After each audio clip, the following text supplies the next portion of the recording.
Eagles defense is. This is ridiculous. I mean, Skip, you saw Haskins look like he should have been Rookie of the Year the way he was going up and down the field against that defense. Carson Wentz is doing and I'm looking at him like, bruh, you need game-winning drives to come back against the Giants on a Monday night. You need a game-winning drive to come back against Washington. That's what you need? And I'm like, wow. So, no, I am not surprised. The injuries are starting to take their toll offensively, but that has no excuse with the defense. The defense is terrible. The secondary is terrible. Nobody has lived up. Skip, we keep talking about, you're looking for Aaron Donald. Fletcher Cox had not lived up. Graham and Barnett, none of those guys, Curry, none of those guys, Malcolm Jenkins, none of those guys on that side of the football have lived up to the hype and the expectations that I'm sure that they set for themselves, and that me as I set for them, knowing what they are. So I'm not surprised that the Cowboys are a 3-point favorite.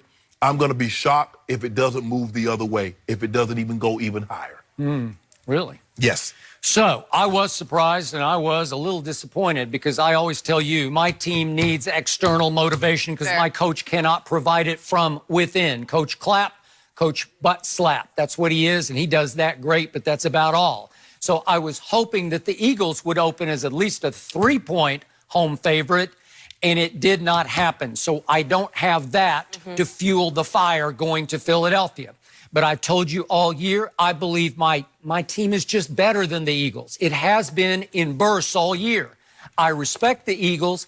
I think they do have potential firepower in Carson Wentz and the receivers he does have and the backs that he has right now. They can score, and they can shut you down on occasion. But in the end, I believe my team will win this game. And yet, in the end, you talk about Greg Ward Jr. Do I fear him? Yeah, I do. I liked him in college. He was really good. I don't know if you ever saw him at he was great. Yeah, he was great. He was very good at quarterback. Really good. Yeah. In fact, he came out of the state of Texas. You realize he was the Texas State High School Player of the Year? That's a big state with great high school football. That's saying something. And he was a running and throwing quarterback, high football IQ. And I really enjoyed watching him at University of Houston. And in their championship game when he was a junior in that American Athletic Conference championship game, he was the MVP of that game. And then he went to the Peach Bowl, and against Florida State, he was the offensive player of the game. The point is he's got skills. Right. And I think Carson Wentz is starting to vibe with him and connect with him because he has a quarterback's mind in a receiver's body. But Skip, it says something. Anytime you talk about a guy that the likelihood of Greg Ward ever playing receiver in his life, and this is why you have to give guys like Julian Edelman a whole lot of credit. Skip, you play a position your entire life, and then all of a sudden you get to the highest level, and they say, we want you to make a switch. And not only do you make the switch, and you start to thrive and succeed at that. Greg Ward did play some receiver at Houston, so he was kind of going back and forth. But to your point, he's about Julian's size. Yes. They're about the same size, and they're quicker than they're fast. Right. And he's been on and off the Eagles practice squad, and he finally got his chance, and he's shining. Yes. And so is Boston Scott. I've liked him. He reminds me of little Edwards-Helaire for LSU, and they're both from Baton Rouge. So they've got 2 new pops that they can go to.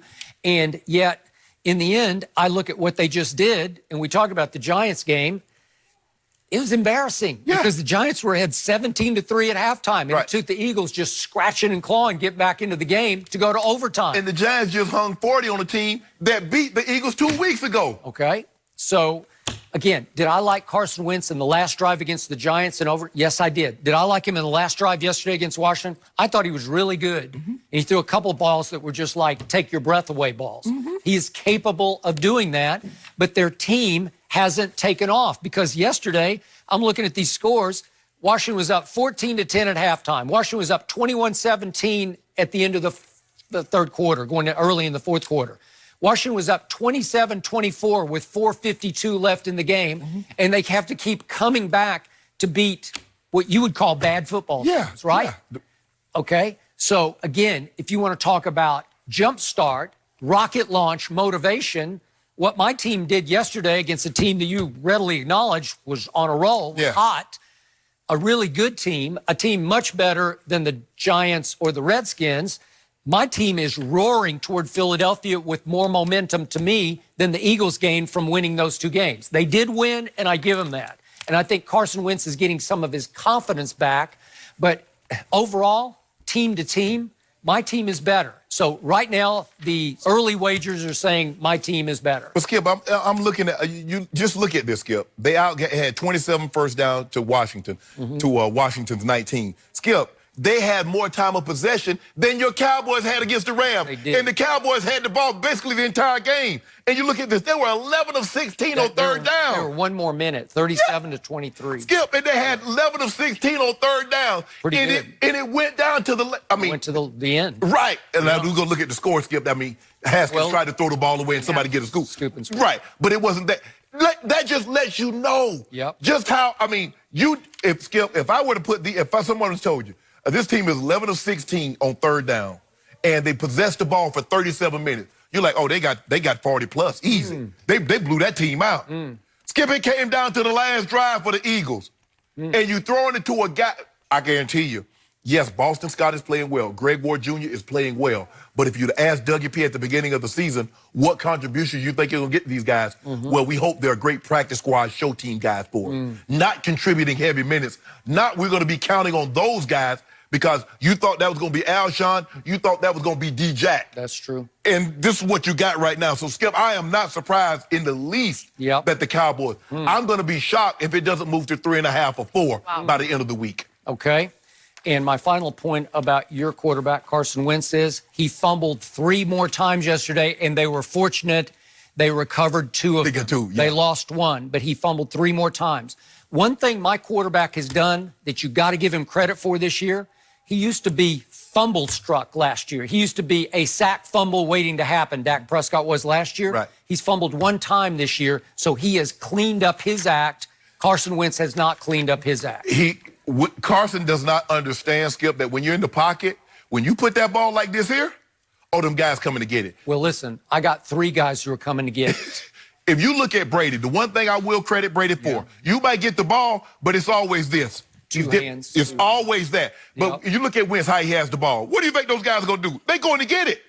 Trying to throw a home run is what he's trying to do. Well, it's hard to throw a home run when you don't have the ball in your hand. that is true. They will attack that. Guys, Skip, it used to be, okay, we want to just get the guy on the ground. Now that's not enough. Now the objective is to get the ball out of it. Because guess what, Skip? If I knock the ball out of your hand, not only do I get a sack anyway, I get a forced fumble.